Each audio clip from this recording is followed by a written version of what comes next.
Greetings gastronauts, this is KeefCooks, I'm Keef, and today I'm going to show you something that is almost the definition of British cuisine. I'm going to make roast beef and Yorkshire puddings.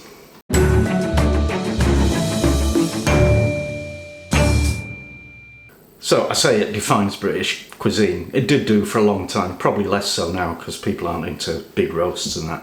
But you know, as a typical British dish, it was so typical at one point that the French called us les rosbifs.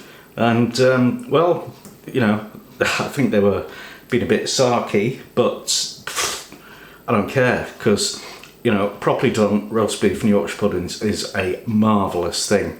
I'm also going to do, well, I'm going to do the full Sunday roast, so I'm going to show you roast potatoes and some steamed vegetables and some gravy as well. And a shout out for Lynn Collins because she asked for one. If you enjoy this video, give it a like, share, subscribe, make a donation, become a patron, all that wonderful stuff. And without further ado, let us make roast beef and Yorkshire puddings. Right, so I'm going to do this slightly out of order because I'm making a video. Everything takes twice as long, and with a roast dinner, you want everything to be ready at the same time. And that's okay if you're just working your way through it without stopping and starting cameras and stuff. Anyway, you don't want to know that. So what I'm going to do first, well, what I've done first is got the beef out the fridge, and now I need to peel my potatoes like that, and then chop them into bite-sized chunks.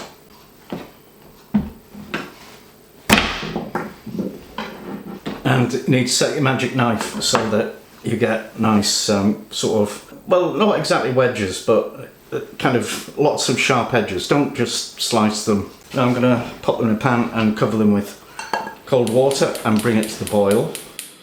And when it's boiling, pop a lid on and simmer the potatoes for about 10 minutes till they're just on the edge of tender but not fully cooked. Now for the Yorkshire puds, you want 100 grams of plain all-purpose flour, pinch of salt, 3 eggs and 100 ml of liquid, which is half and half milk and water. So chuck your salt in with the flour and your eggs. Mix those together. I know I could use a machine, but I like doing it by hand, and then loosen it a bit with some of the liquid. Might not use all of that. Basically we're looking for something the kind of consistency of thick paint, and I'm not going to lose any sleep if there's any little lumps in this.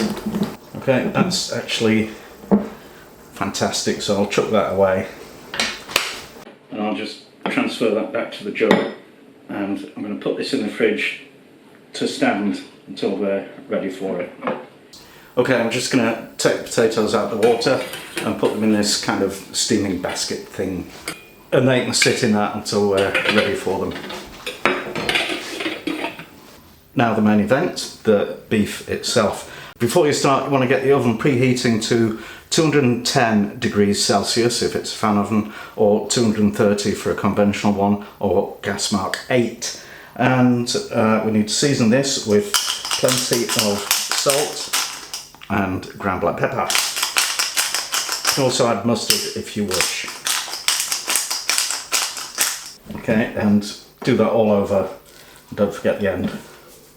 Now I'm slicing up some vegetables to make a trivet to stand the meat on, and we top that up with boiling water, and it combines with the cooking juices and makes a wonderful jus to add to your gravy.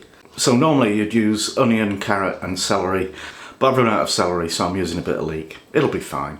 And then arrange your vegetables in a single layer on the bottom of the roasting tin.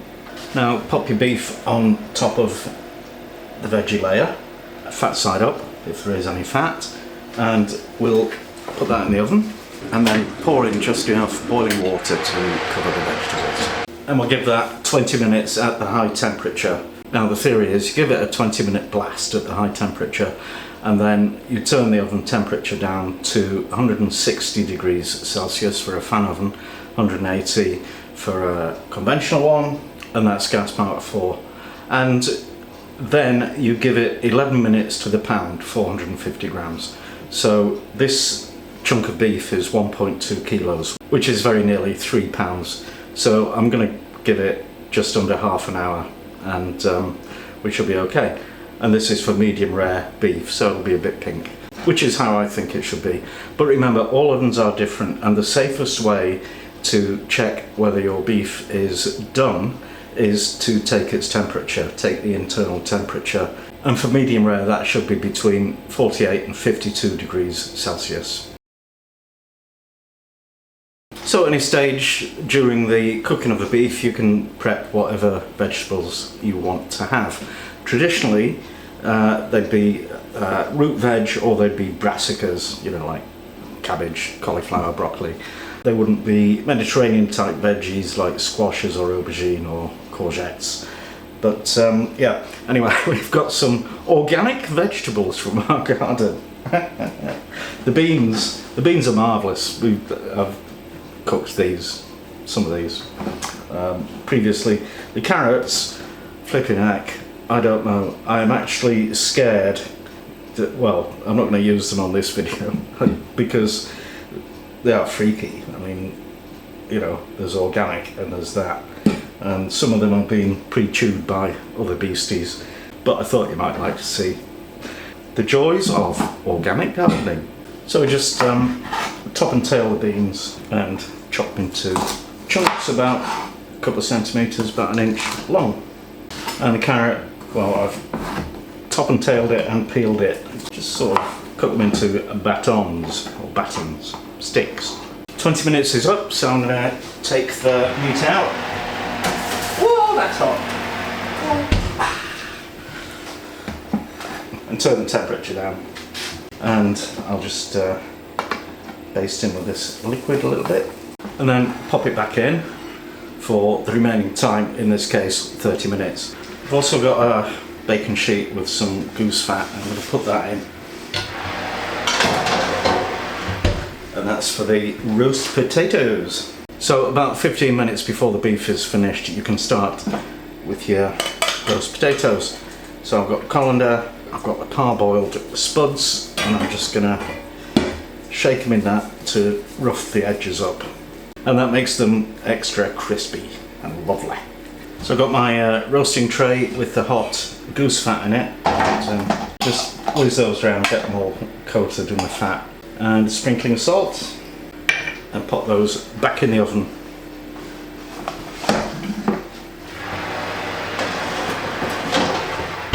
Now I'm going to start making the gravy. I won't show you it because you've seen me make gravy a million times before, but it's your standard flour and butter roux with some stock, and then whatever jus and drippings we get from the beef added at the end, and it'll be wonderful. Time's up for the beef, so I'm just going to take it out and take its temperature.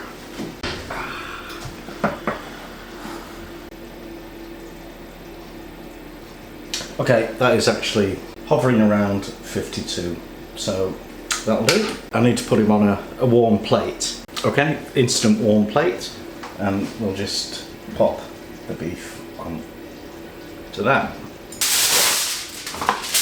Tent it with foil. And leave that to rest for about 20 minutes.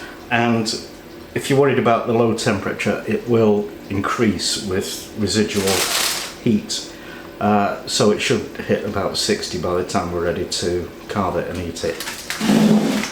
Now I need to mash those to get as much juice and flavour out as possible. And also I've turned the oven back up to the initial high temperature, 210, 230. Gas 8. Just squeeze those veggies and sieve them into the gravy that I started earlier. There we go. Oh, I'm just having that. So I've given my roast potatoes a turn over and a stir up, and I'm now going to start with the Yorkshire puds. So you want to get your Yorkshire pudding tin with some fat in it. I've run out of goose fat, which would have been pretty good, so I'm using lard now. And you just want to get that melted and hot and sizzling, and then you pour in the batter. It's smoking.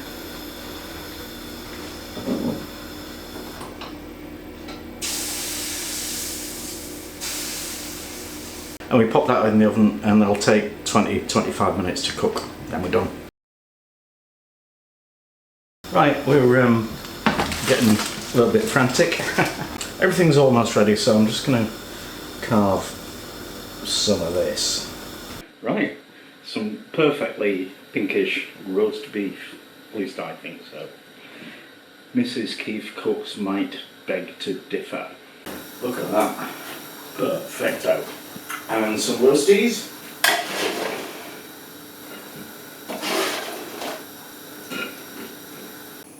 And some veggie bubbles. And some gravy. A gravy ship full of gravy. Alright, here's my dinner. Don't know where Mrs. KeefCooks has got to. She'll have to go hungry, but she doesn't like bleeding meat anyway. Oh, you're there! Mrs! Yeah, right. KeefCooks! Hello, gang. Half cooked a cow for you. Oh, bless. Because I know it's your favourite thing and a vegetable. Uh-huh. Ooh, look at that Oh, gravy. look at that gravy. Look at that gravy. I know, look at that Yorkshire pudding. Oh, yeah, splendid. It is actually, it's huge. Look at that. Wasabi. We haven't got proper horseradish anymore. We run out. Yeah. Oh. Because we don't actually eat red meat very much at all. We don't actually, do we? No. Because I'm very health conscious. Anyway, get stuck in. Can I try some of this? Oh, sorry, yeah. Yeah. This was a present. The full-bodied red wine. London Valley Wines. I've never tried this. I like it. It's nice. Tastes like blackberries. Alright. It's made from blackberries. Yeah, I know, but does it taste like red blackberries? Oh, Great Yorkshire. I was just saying to the boss, I am 60 years old and I've only now Who's the boss? yeah, Oh, okay.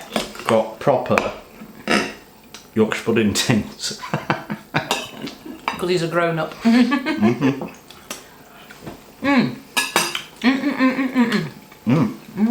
That's a lovely bit of beef, just like you said. Yeah. Okay, let's have some Yorkshire. A well-made Yorkshire pud is a wonderful thing.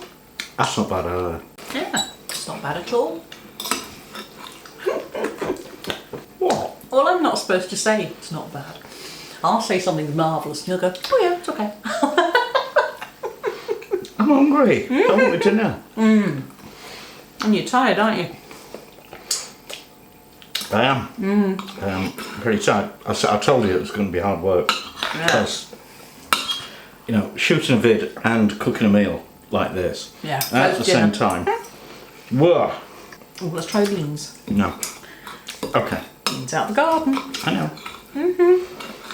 We have some amazing things in the garden. Some of them you can eat. Not carrots out the garden, mind you, of course. You've seen them. Have you seen? Look, They've seen them. that's definitely Pre-eaten. that's C3PO. That is. No, but they're a stumpy variety. Scrumpy. Stumpy. It's a stumpy variety. I don't know why you get those. Well, it's just what came as it's an adventure.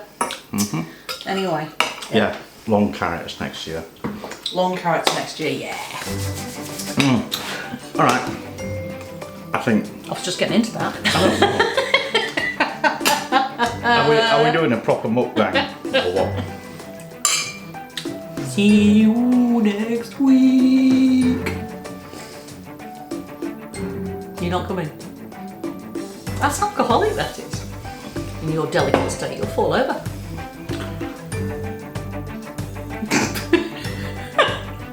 You've lost the plot. What's the plot? If I put this down and this down and stand here like this. Okay. Okay. Right, that's it. Roast beef, Yorkshire pudding, best thing ever. Thanks for watching. And see you next time. That wasn't bad. You're getting okay at this. You know, I might hire you.